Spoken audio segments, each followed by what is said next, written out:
Hello students, welcome to Vidya classes. आज के video में हम लोग प्रीमियम फॉर गुडविल का और एक पार्ट करने के लिए जा रहे हैं। और आपको मैं बता देती हूँ कि अभी तक हम लोग एक एक करके सारे पार्ट सीख रहे थे, ठीक है। और जब हमारा ये सारा पार्ट जैसे ही कंप्लीट होगा, हम लोग लॉन्ग क्वेश्चन करना स्टार्ट करेंगे। आप जितने भी पार्ट आपको वीडियोस आप देखिए, प्लेलिस्ट में बना दूंगी इसके, आप एक एक करके सहारा के सब आपको पार्ट 1, पार्ट 2, पार्ट 3, पार्ट 4 करके आपको मेरे वीडियोस में मिल जाएगा।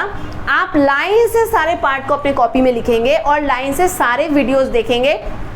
अगर आप देखेंगे, ये पार्ट होने के बाद में हम लोग हिडन गुडविल करेंगे। हिडन गुडविल के बाद में हम लोग रिजर्व की एंट्री कैसे की जाती है, अगर हमारे बैलेंस शीट में मिलता है तब हम लोग क्या करते हैं, रिजर्व की एंट्री करेंगे। उसके बाद हम लोग सीधा चले जाएंगे रिवैल्यूएशन अकाउंट और बैलेंस शीट वगैरह कैसे बनाया जाता है उस प्रोसेस में। मतलब वो हमारा लॉन्ग क्वेश्चन का पार्ट आ गया। मतलब बेसिकली आज के वीडियो के बाद में आपको और 3 वीडियो है जो पार्ट के मिलेंगे, हिडन गुडविल और रिजर्व 2 पार्ट में चलेगा।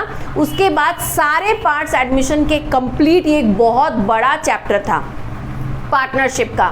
फिर सीधा लॉन्ग क्वेश्चन में आपको कोई भी प्रॉब्लम, कोई भी समस्या नहीं होगा अगर आपने सारे वीडियोस देख रखे हैं मेरे लाइन से एडमिशन के जितने बनाए हुए हैं बिल्कुल। और उसके बाद अगर आपने उसको अपने कॉपी में सही से नोट डाउन किया हुआ एक जगह पर, तो लॉन्ग क्वेश्चन में आपको बिल्कुल भी समस्या नहीं होने वाली है। जहां मैं आपको 2-3 लॉन्ग क्वेश्चन कराऊंगी, उसके बाद आप किसी भी बुक से बैठ के बना सकते हैं, ठीक है। तो आज वाला जो पार्ट है वो क्या है, गुडविल ब्रॉट इन काइंड। मतलब अगर कोई पार्टनर बिजनेस में गुडविल किस में लेके आ रहा है, काइंड में लेके आ रहा है, जैसे वो कुछ एसेट्स लेके आ रहा है। क्वेश्चन देखेंगे तब हम लोग समझ पाएंगे कि क्वेश्चन किस तरह से आते हैं इसके। X एंड Y 2 पार्टनर है, ठीक है। इनका प्रॉफिट शेयरिंग रेशियो क्या है, इनका प्रॉफिट शेयरिंग रेशियो है 3:2। Clear. Z was admitted as a partner, new partner for 1/4 share. मतलब Z एक नया पार्टनर आ रहा है, कितना प्रॉफिट के लिए, कितना शेयर के लिए वो आ रहा है, 1/4 शेयर Z को दिया जाएगा। Clear. Z contributed following assets for goodwill and capital. Z क्या कर रहा है, ये एक सेकेंड आप थोड़ा होल्ड पे रहेंगे, ओके। देखिए Z क्या कर रहा है, Z contributed following assets for goodwill and capital. मतलब Z ये नीचे ये सारे एसेट्स को Z लेकर के आ रहा है, क्या चीज के लिए, गुडविल के लिए और कैपिटल के लिए। तो देखिए वो क्या क्या लेके आ रहा है, स्टॉक लेके आ रहा है 60,000, डेटर 80,000 का, land 1 lakh, plant and machinery 40,000। Clear. ये सारे एसेट Z लेके आ रहा है, किसके बदले, गुडविल और प्रीमियम के लिए वो ये सारा अपना एसेट्स दे रहा है अपने तरफ से। मान लीजिए हम लोग बिजनेस कर रहे हैं, 2 पार्टनर है, हो सकता है 2 पार्टनर अपने पास से कैश कैपिटल दे रहे हैं, कैश के फॉर्म में दे रहे हैं, लेकिन कोई पार्टनर हो सकता है उस कैपिटल के लिए वो उसके बदले अपना एसेट्स लेके आ रहा है। वो कैश में कंट्रीब्यूशन नहीं कर रहा है, उसके बदले वो क्या कर रहा है, कैश या बैंक में कंट्रीब्यूशन नहीं कर रहा है, वो उसके बदले क्या कर रहा है, एसेट्स दे रहा है। ऐसा होता है, हो सकता है। On that date, the valued goodwill of the firm is 6 lakh. मतलब जब Z आ रहा है, वो अपने साथ ये सारे एसेट्स लेके आ रहा है गुडविल और कैपिटल के बदले। साथ ही साथ क्या हो रहा है, देखिए बढ़िया से इस चीज को, इस पॉइंट को समझेंगे, क्वेश्चन का बहुत इंपॉर्टेंट पार्ट है ये। वैल्यूड गुडविल मैंने क्या कहा था, ये फार्म का गुडविल है जो हमको बैलेंस शीट में मिलेगा। Valued goodwill of the firm कितना है, 6 लाख।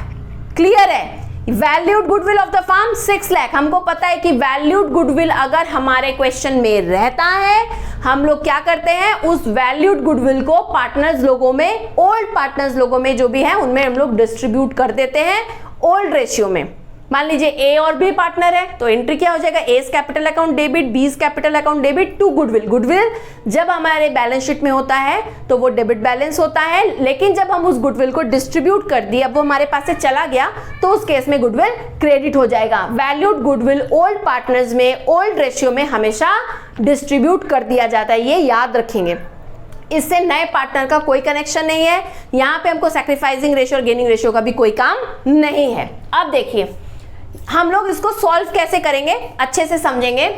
Z's गुडविल, अभी हमको फार्म का गुडविल पता है 6 लाख, लेकिन Z का कितना उसमें शेयर होगा, इसमें से Z कितने के लिए आ रहा है? 1/4 के लिए आ रहा है Z। क्लियर है? फार्म का गुडविल है 6 लाख, अगर वो 1/4 के लिए आ रहा है तो उसमें Z का हिस्सा कितना बनता है, जो Z को लेके आना पड़ेगा पार्टनर बनने के लिए X और Y के साथ, ठीक है, उसका कंट्रीब्यूशन कितना होने, तो Z शेयर क्या होगा, तो Z का गुडविल कितना होगा, पूरे फार्म का है 6 लाख, उसका हम 1/4 करेंगे। 1/4 क्यों करेंगे, क्योंकि Z 1/4 शेयर के लिए ही आ रहा है, तो फार्म का टोटल मतलब पूरा गुडविल है 6 लाख, हम Z 1/4 शेयर के लिए आए तो उसका 1/4 अगर हम करने के लिए जाएंगे तो हमको पता चल जाएगा कि भाई Z का शेयर बनता है 1,50,000, मतलब Z को 1,50,000 देना चाहिए गुडविल के लिए, ठीक है। प्रीमियम फॉर गुडविल के लिए इसको 1.5 लाख रुपया लेके आना चाहिए। अगर हमको बता देगा क्वेश्चन में कि भाई Z को कितना लेके आना है गुडविल के लिए, तब कुछ नहीं करना है, जो दिया है उसको लेके करेंगे। लेकिन नहीं दिया रहेगा तो फार्म के गुडविल का जितना शेयर के लिए नया पार्टनर हमारा आ रहा है उतना हम करेंगे इसके साथ। अगर जैसे 6 लाख है, 1/4 के लिए आ रहा है तो 1/4 कर देंगे, 1/3 के लिए आ रहा है तो इंटू 1/3 कर देंगे, तो Z का कैपिटल, Z का जो हमारा गुडविल का वैल्यू है कितना उसका हिस्सा बनता है, कितना पैसा उसको गुडविल के लिए लाना है, वो हमको पता चल जाएगा। यहाँ पे उसका कितना बन रहा है कि उसको कितना देना चाहिए गुडविल के लिए, 1.5 लाख, ठीक है। अभी देखिए एंट्री हम लोग कैसे पास करेंगे, ये सारा एसेट्स हमारे बिजनेस में आ रहा है। जब भी बिजनेस में एसेट्स आता है तो उसकी एंट्री होती है एसेट्स अकाउंट डेबिट। क्या क्या एसेट्स आ रहे हैं, स्टॉक अकाउंट डेबिट, डेटर्स आ रहा है, कम्स इन हम लोग पढ़े हैं, गोल्डन रूल्स पढ़े हैं, मैं नहीं जा रही हूँ क्लास 11 में। Debtors account debit, land account debit, plant and machinery account debit, ये हमने डेबिट किया बिकॉज हम लोग रूल्स पढ़े हैं, ठीक है, कि when assets comes in it will be debited, when assets goes out from the business it will be credited। तो ये सारे एसेट्स हमारे बिजनेस में जब आ रहे हैं तो मैंने इनको सबको डेबिट किया। बिजनेस में आ रहा है ना, वो लेके आ रहा है नया पार्टनर, इस सबको डेबिट किए। क्लियर, यहाँ तक एकदम क्लियर रहा। अभी क्या है, हमको डेबिट तो कर रहे हैं वो ये सब, क्योंकि बैंक वो कैश में पैसा नहीं ला रहा है, वो बैंक में पैसा नहीं ला रहा। अगर वो कैश और बैंक कैश बैलेंस ला देता, कैश पैसा देता या वो बैंक में पैसा देता तो यहाँ पे बैंक अकाउंट डेबिट होता। लेकिन वो क्या कर रहा है, वो कैश में पैसा देने के बजाय वो क्या कर रहा है, वो ये सारे एसेट्स दे रहा है।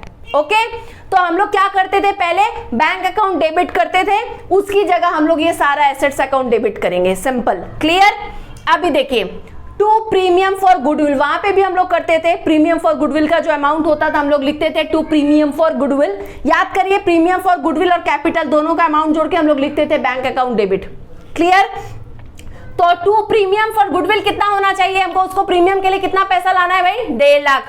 तो टू प्रीमियम फॉर गुडविल कितना हो जाएगा, ये आया हमारे बिजनेस में 1.5 लाख का प्रीमियम फॉर गुडविल, ठीक है। अभी हमको कैपिटल का बैलेंस दिया नहीं है कि Z कितना कैपिटल लेके आया है, निकालना पड़ेगा। कैसे निकलेगा, देखिए मान लीजिए इतना पैसा, तो इतने पैसे का एसेट्स उसने दे दिया, मतलब इतना पैसा हमारे पास उसने दे दिया, एसेट्स के फॉर्म में दिया। आप अगर इन सबको ऐड करते हो, ठीक है, इन सबको अगर आप ऐड करोगे तो कितना हो जाएगा, 1 लाख, 1,80,000 और 40 कितना हो जाएगा, 2,20,000 और 60 ऐड करोगे तो आपका कितना हो जाएगा, 2,80,000। अब आप 2,80,000 में से आप 1,50,000 प्रीमियम फॉर गुडविल का है, ठीक है, क्योंकि हमको पता है, हमको दिख रहा है। तो बैलेंस जो बच गया मतलब वो कैपिटल का हुआ, तो इसलिए 2Z कैपिटल अकाउंट 1,30,000 क्या किए, इन सबको ऐड किए, इतना मिला हमको, बैंक के बदले ये सारे एसेट्स आए, प्रीमियम का पैसा उसमें से इतना है, इसको माइनस कर दिए, तो जो बैलेंस बचा वो पैसा मतलब वो कैपिटल के बदले हमको वो एसेट्स मिला है, ठीक है। कैश नहीं दिया वो हमको कैपिटल के लिए, कैपिटल और प्रीमियम दोनों के बदले वो हमको एसेट्स दे रहा है, ठीक है। तो Z कैपिटल अकाउंट कितना हो जाएगा, 1,30,000, मतलब जो नया पार्टनर आया वो प्रीमियम के पैसे के लिए, कैपिटल के लिए उसने ये सारे एसेट्स दे दिए। तो कितना पैसा वो कैपिटल के लिए दिया, कितना प्रीमियम के लिए दिया, सिंपली निकल जाएगा। सारे एसेट्स के वैल्यू ऐड करेंगे, प्रीमियम का तो हमको पता है 1,50,000 देना है, तो to premium for goodwill 1,50,000, capital का जानना था, इन सबको ऐड किया, उसमें से प्रीमियम का माइनस किया, जो बैलेंस बचा मतलब वो कैपिटल का है, तो टू जेड्स कैपिटल अकाउंट 1,30,000 हो जाएगा। इनको ऐड करेंगे 2,20,000, 1,50,000 माइनस किए 1,30,000। क्लियर हो गया। ये एंट्री क्या चीज की हमने, नया पार्टनर बिजनेस में जो कैपिटल लेके आता है, प्रीमियम का पैसा लेके आता है, ये उसकी एंट्री थी। फिर मैंने आपको क्या बताया हुआ था, प्रीमियम का पैसा आया मतलब वो बटेगा, प्रीमियम आया मतलब अब वो बट जाना है। तो अब हम इसको बांटेंगे कैसे, आया तब ये क्रेडिट हो रहा था, अब ये बट जाएगा, डेबिट उल्टा, तो premium for goodwill account debit 1,50,000 किसको किसको देंगे, एक्स और वाई, तो 2x capital account 2y capital account, ये रेशियो उनका है 3:2। उस रेशियो में हम यहाँ पे दे देंगे, क्योंकि न्यू रेशियो के लिए हमारा कुछ जब दिया नहीं है हम कैलकुलेट नहीं कर सकते हैं, उस केस में हम लोग ओल्ड रेशियो को ही लेंगे। ठीक है, तो हम इस 1 लाख को x और y में डिस्ट्रीब्यूट कर देंगे। कैसे क्या करना है बहुत बार बताया हुआ है, मैं उस पर जा नहीं रही हूँ। तो 2x कैपिटल अकाउंट x के हिस्से में 90 आएगा, y में आएगा 60,000। आप इसका रेशियो करके देखो, ये 3 हो जाएगा, ये 2 हो जाएगा, तो हो गया ना 3:2 रेशियो। ठीक है, क्लियर है यहां तक। तो ये हमारी रही क्या चीज की एंट्री रही, क्या समझाया मैंने आपको, इफ पार्टनर ब्रिंग एसेट्स। ठीक है, इफ पार्टनर ब्रिंग एसेट्स, किस लिए एसेट्स ला रहा है, फॉर गुडविल। ठीक है, तो ये रहा हमारा यहाँ तक का जितना ही रहेगा, इसको आप अच्छे से देखेंगे, कॉपी में नोट डाउन करेंगे, और साथ ही साथ वीडियो को अगर आपने सब्सक्राइब नहीं किया हुआ है तो करिए, ताकि आगे आने वाले सारे वीडियोस आपको मिलते रहे। मैं पार्ट करवा रही हूँ, लेकिन आपको बिल्कुल भी परेशान नहीं होना है, टाइम से पहले, क्लास 12 के बोर्ड्स के पहले सारे सिलेबस बिल्कुल अच्छी तरीके से कंप्लीट हो जाएंगे। Thank you.